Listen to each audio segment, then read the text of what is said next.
बिस्मिल्लाहिर्रहमानिर्रहीम अल्हम्दुलिल्लाहि वकफ़ा वसलामुन अला इबादिहिल्लज़ीना इस्तफ़ा अम्मा बअद फ़इन्न खैरल हदीसी किताबुल्लाह व खैरल हदी हदी मुहम्मदिन सल्लल्लाहु अलैहि वसल्लम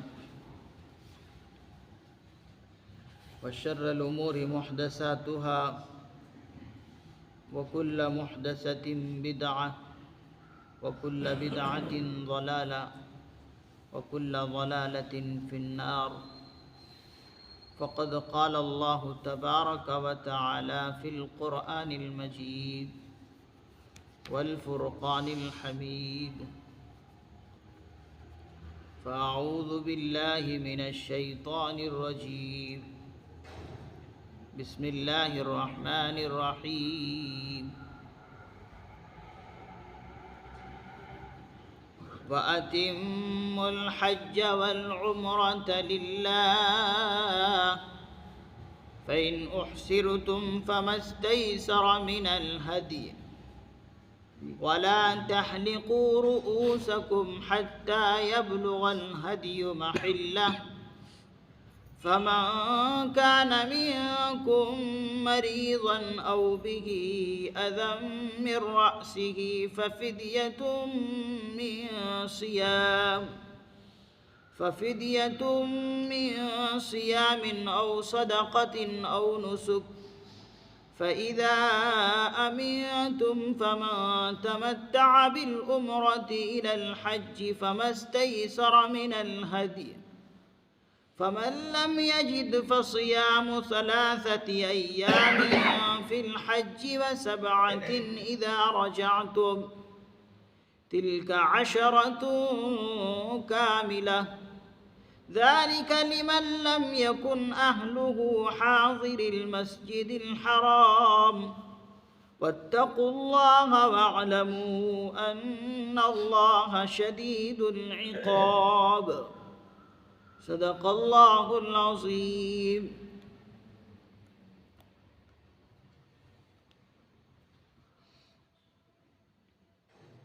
व अतिम्मुल हज्ज वल उम्रत लिल्लाह, और हज और उम्रा अल्लाह ही के लिए पूरा पूरा अदा करो। व अतिम्मुल हज्ज वल उम्रत लिल्लाह, और हज और उम्रा अल्लाह ही के लिए, अल्लाह ही के वास्ते पूरा पूरा अदा करो। फ़इन उहसिरतुम फमस्तैसर मिनल हदी, बस अगर तुम रोक दिए जाओ, फ़इन उहसिरतुम, बस अगर तुम रोक दिए जाओ, फमस्तैसर मिनल हदी, तो जो तुम्हें मयस्सर हो हदी में से उसको अल्लाह के हुजूर में कुर्बानी करो। वला तहलिक़ू रुऊसकुम हत्ता यब्लुगल हदियु महिल्लह, और तुम अपने सरों को न मुंडाओ। वला तहलिक़ू रुऊसकुम, और तुम अपने सरों को न मुंडाओ जब तक के हदी अपने मकाम तक न पहुँच जाए।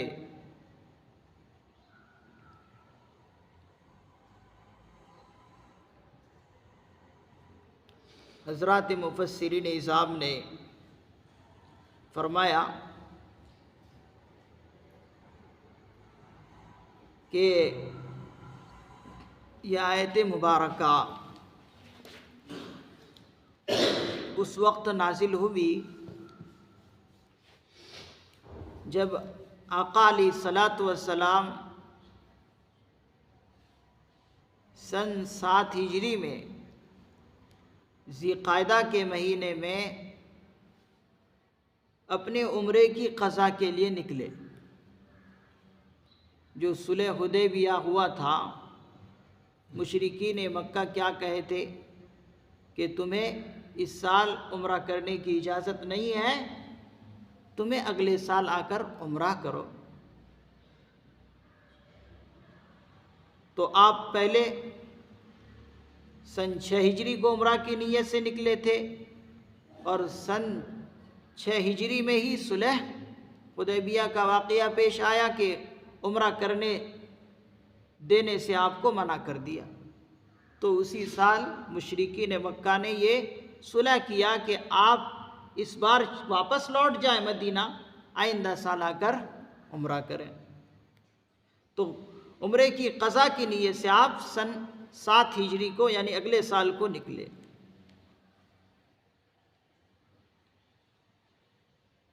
तो क्या हुआ? फ़इन उहसिरतुम फ़मस्तैसरा मिनल हदी। तो उस वक्त ये आयत उतरी थी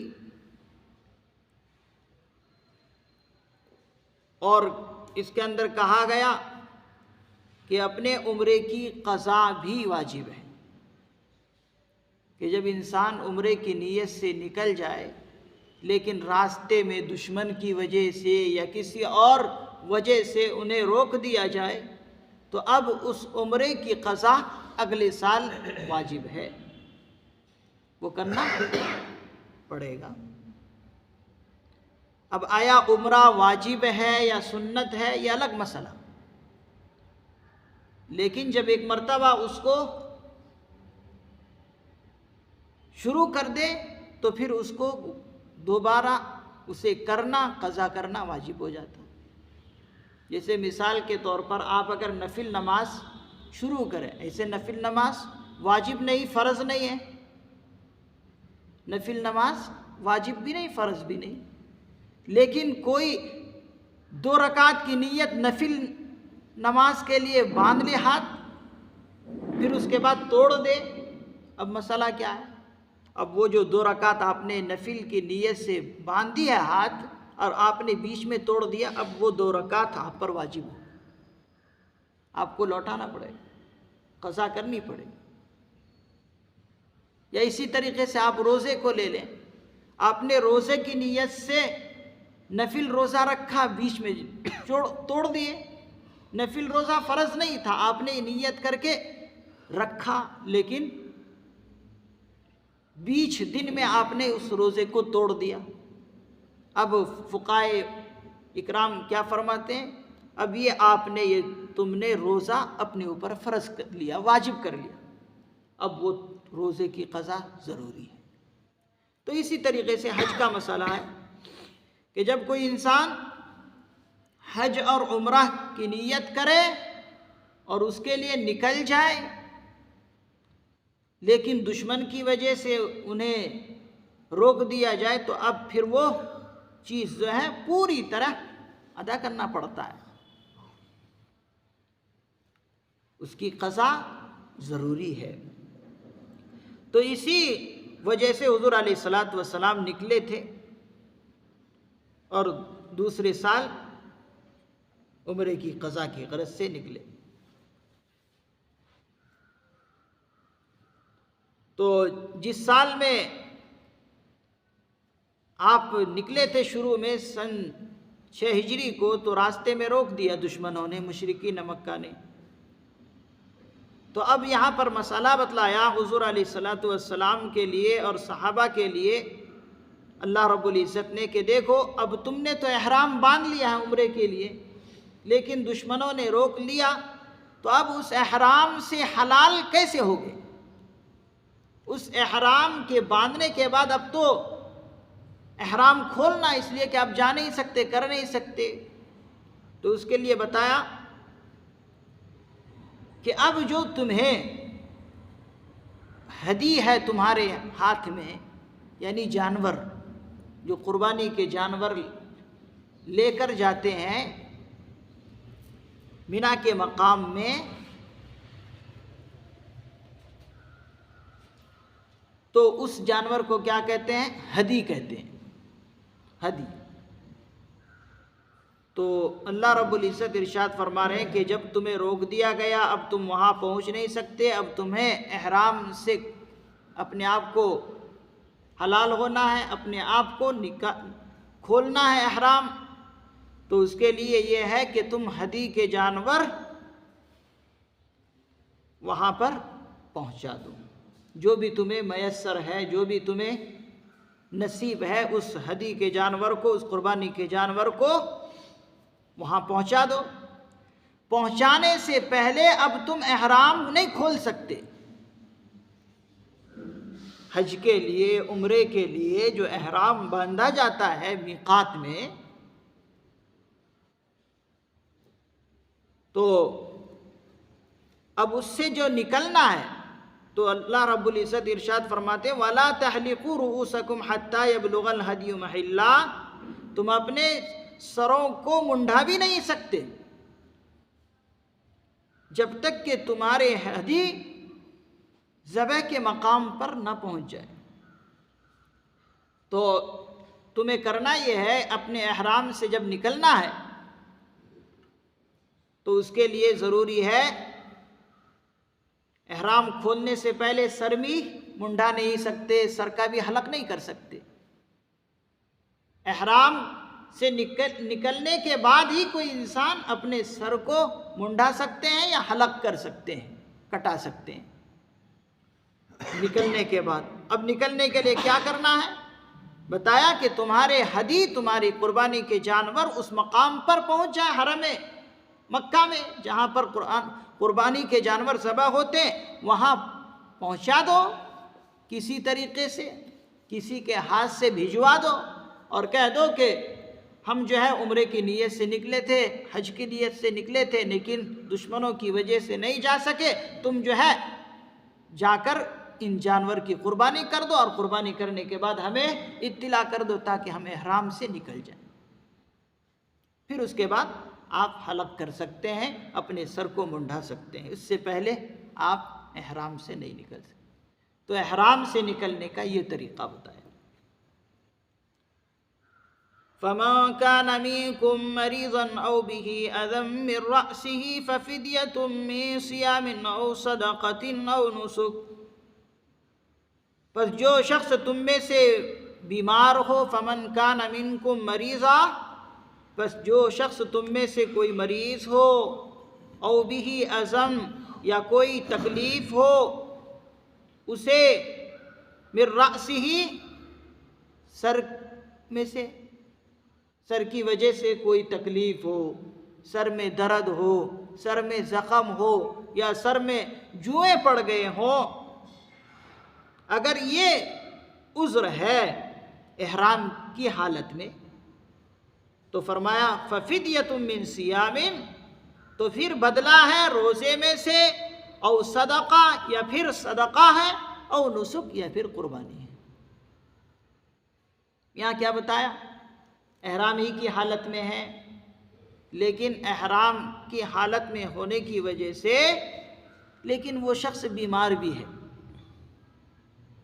कोई बीमारी पेश आ गई, या उसके सर में कोई तकलीफ़ है, सर में जुएँ पड़ गए या ज़ख़म है, तो क्या कोई शख्स एहराम की हालत में सर मुंडा सकता है? तो बताया जा रहा कि अगर ऐसी तकलीफ़ की वजह से, मजबूरी की वजह से एहराम की हालत में कोई सर मुंडा ले, या बीमारी की वजह से एहराम खोल दे, तो फिर उसके ऊपर ये चीज़ वाजिब है कि फिर उसको रोज़े का फ़िदिया देना होगा। वो रोज़े का फ़िदिया दे, यानी रोज़ा रखे, 3 रोज़ा रखे, या फिर सदक़ा दे, यानी अगर सदक़ा देगा तो फिर क्या करना है, 6 मिस्कीनों को खाना खिलाना पड़ेगा, 6 मोहताज गरीब को खाना खिलाना पड़ेगा अगर वो रोज़ा ना रखे। और नुसुक, या फिर कुर्बानी करे, अपने उज़ुर की वजह से जो वो अपने सर को मुंडा ले, तो फिर उनको ये करना पड़ेगा, और नुसुक या फिर कुर्बानी दे, यानी बकरा या बकरी या फिर दुम्बा वगैरह अल्लाह की राह में कुर्बानी करे, इस उज़्र से निकलने की वजह से कि सर मुंडाना जायज़ नहीं था ihराम की हालत में, लेकिन मर्ज़ की वजह से या सर की दर्द की वजह से करना पड़ा, मुंडाना पड़ा, तो उनके ऊपर ये चीज़ वाजिब हो जाती।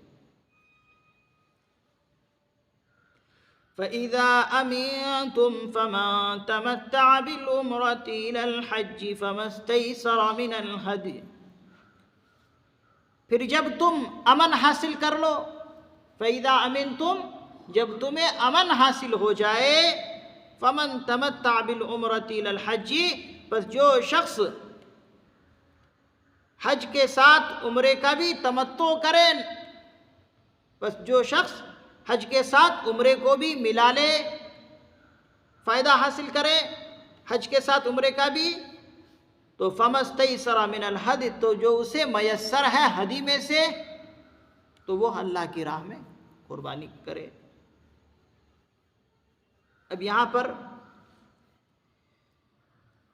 दूसरा मसला ये बताया जा रहा है कि हज के लिए निकला, उम्रे के लिए निकला, आसानी के साथ, कोई परेशानी पेश आए बग़ैर आराम से उसने कर लिया और किया भी हज या उम्रा इस तरह कि हज के साथ उम्रे को भी मिलाया, यानी हज भी उसने किया और हज के साथ साथ उसने उम्रे की सआदत भी हासिल कर ली। गया था दोनों की नीयत से कि भाई इतनी दूर से जा रहे हैं, चलो हज भी कर लेंगे, उम्रे की सआदत भी हासिल कर लेंगे। तो आम हालात में उसने दोनों चीज़ें अदा कर दी। अब फरमा रहे फ़मस्तयसर मिनल हदी, अब जो उसे मयस्सर हो वो इस अमल के शुक्राने पर एक जानवर अल्लाह के हुजूर कुर्बानी करे। ये कौन करेगा? जो हज के साथ उम्रे को भी मिलाए। गोया कि उसने हज क़िरान या हज तमत्तु की नीयत से वो गया और दोनों चीज़ें उसने की, तो उसके ऊपर हदी के जानवर अल्लाह के हुजूर में वो कुर्बानी करे। फ़मन लम यजिद फ़सियामु सलासति अय्यामिन फ़िल हज्ज व सबअतिन इज़ा रजअतुम, बस जो शख्स कुर्बानी पर कुदरत हासिल ना हो, जिस शख्स को फ़मन लम यजिद, बस जिस शख्स को इस्तिताअत ना हो, ताकत ना हो कुर्बानी देने की, फ़सियामु सलासति अय्याम, तो फिर वो 3 रोज़े रखे वहीं पर, फिल हज्जी, हज के दिनों ही में 3 रोज़े रख ले। अब उसको गरीब है लेकिन उसने हज और उम्रा दोनों किया मिलाकर, लेकिन गरीब है, वो कुर्बानी नहीं दे सकता, तो उन्हीं दिनों में, हज के दिनों में वो 3 रोज़े वहाँ पर रखे। व सबअतिन इज़ा रजअतुम, और 7 रोज़े जब लौट जाए घर को या हज से पूरी तरह फारिग हो जाए तो 7 रोज़े और रख ले। तिल्का अशरतुन कामिला, तो इस तरह से ये 10 रोज़े मुकम्मल होंगे।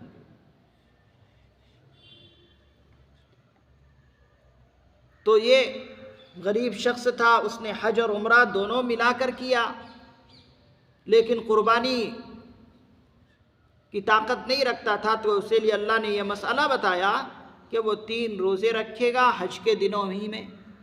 अब वो भी हज के दिनों में 3 रोज़े जो रखेगा, वो 9 ज़िल-हिज्जा तक 3 रोज़े पूरे हो जाने हैं वहीं पर, तो वो 3 रोज़ा रखने के लिए शुरू कर देगा पहले से ही, यानी 7, 8, 9 तक, 9 ज़िल-हिज्जा तक, 9 ज़िल-हिज्जा जो कि अरफा का दिन है, उस दिन तक वो 3 रोज़े वहीं पर रख ले। फिर जब फारिग हो जाए हज से पूरी तरह या घर लौट जाए तो उसके ऊपर 7 रोज़े और होंगे। इस तरह से 10 रोज़े वो रखेगा।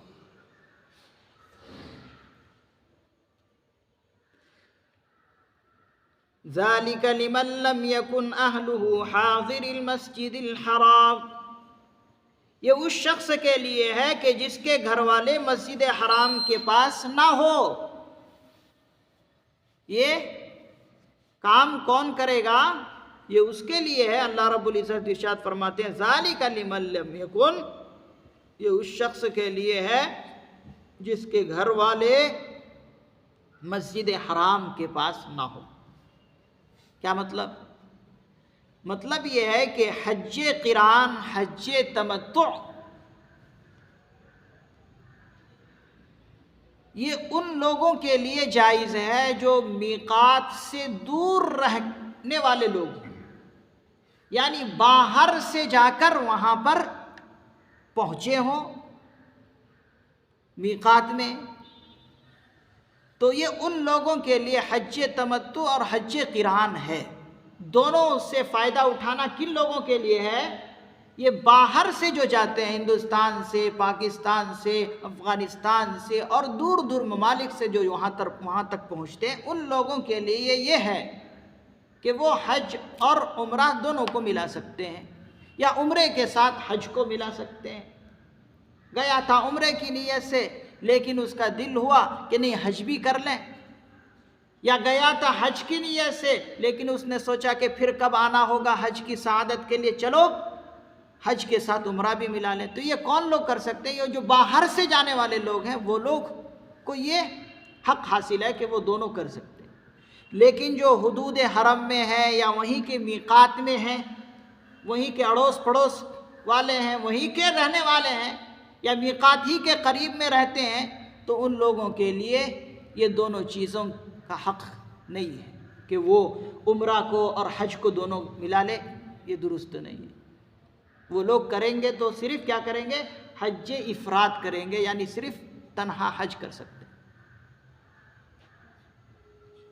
ज़ालिका लिमन लम यकुन अहलु हाज़िरिल मस्जिदिल हराम का मतलब यही है कि जो वहाँ के लोग हैं वो सिर्फ़ हज्जे इफ़राद करेंगे, सिर्फ़ वो हज ही कर सकते हैं या फिर उम्रा ही कर सकते हैं, दोनों को एक साथ मिला नहीं सकते। क्यों भाई? वो लोग वहीं पे करीब हैं, जब चाहे उम्रा को चले जाएं, क्या मुश्किल है? उनको कोई परेशानी नहीं है, वो जब चाहें उम्रा की सआदत हासिल कर सकते हैं। और जो दूर वाले हैं उनको तो बार बार जाने को हो नहीं सकता, इसलिए अल्लाह ने ऐसा तरीक़ा बतलाया। तो हाज़िरिल मस्जिदिल हराम का मतलब ये है। वत्तक़ुल्लाह वअलमू अन्नल्लाह शदीदुल इक़ाब, और अल्लाह ताला से डरो, यानी ये तमाम के तमाम अहकाम को बजा लाने में अल्लाह का डर रखो, अल्लाह का खौफ रखो कि कहीं इन अहकाम को बजा लाने में सुस्ती और लापरवाही ना हो,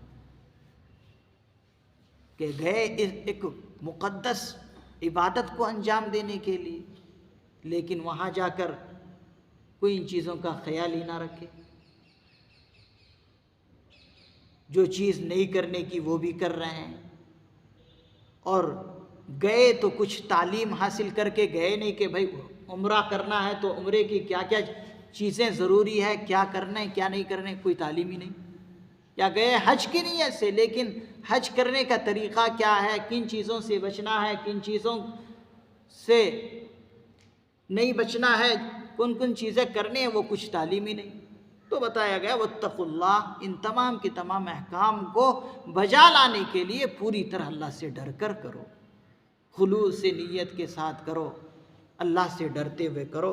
वअलमू, और जान लो, अन्नल्लाह शदीदुल इक़ाब, अगर तुम कोताही बरते, सुस्ती और लापरवाही में कुछ ज़्यादती और इधर उधर करते रहे, अन्नल्लाह शदीदुल इक़ाब, तो फिर अल्लाह का अज़ाब बहुत सख्त है।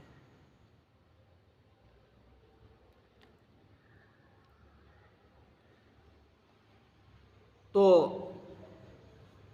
इस आयत मुबारका में अल्लाह रब्बुल इज़्ज़त ने इस मज़मून को ज़िक्र फरमाया कि कोई हज की नीयत से निकले या उम्रे की नीयत से निकले बीच में रोक दिए जाएं तो उनको अपने इहराम से निकलने के लिए क्या तरीक़ा है, उस तरीक़े को बताया। और ऐसे हज तो आप जानते हैं कि हज फ़राइज़ इस्लाम में से अहम रुकन है, जैसे रोज़ा है, नमाज है, ज़कात है, कितने अहम फ़राइज़ में से है ये। इसी तरीक़े से बेइज्माए उम्मत ये हज फ़राइज़ इस्लाम में से है, बहुत अहम रुकन है, इसको इंसान अदा करे। हज फ़र्ज़ हो जाए तो फ़ौरन उस हज के फ़र्ज़ होने की वजह से हज को अदा करने की कोशिश करे, इसलिए कि ये फ़राइज़ इस्लाम में से, जैसे नमाज फ़राइज़ इस्लाम में से है, ज़कात देना, इसी तरीक़े से रोज़ा रखना, अगर नहीं रखे तो कितना गुनाह, तो इसी तरीक़े से हज फ़र्ज़ हो जाए ना करे तो बहुत बड़ा गुनाह। हज़रात मुफ़स्सिर निज़ाम फरमाते हैं ऐसे हज जो है, हज की फ़र्ज़ियत सन 3 हिजरी में हुई है। हज की फ़र्ज़ियत सन 3 हिजरी में हुई है। अल्लाह रब्बुल इज़्ज़त से दुआ है, अल्लाह रब्बुल इज़्ज़त हमें हज और उम्रे की सआदत से मालामाल फरमाए। अल्लाह रब्बुल इज़्ज़त हम सबों को भी और पूरी उम्मत मुस्लिमा को भी इन मुक़द्दस जगहों की ज़ियारत से मालामाल फरमाए, और अगर हम वहाँ पहुँच जाएँ तो अल्लाह ताला हमें इसके सही आदाब को बजा लाकर इस फ़रीज़े को सही तौर पर अदा करने की अल्लाह रब्बुल इज़्ज़त हमें तौफ़ीक़ नसीब फ़रमाए। सुब्हानल्लाहि व बिहम्दिही, सुब्हानकल्लाहुम्मा व बिहम्दिका, व नशहदु अल्ला इलाहा इल्ला अंता, व नस्तग़फ़िरुका व नतूबु इलैक।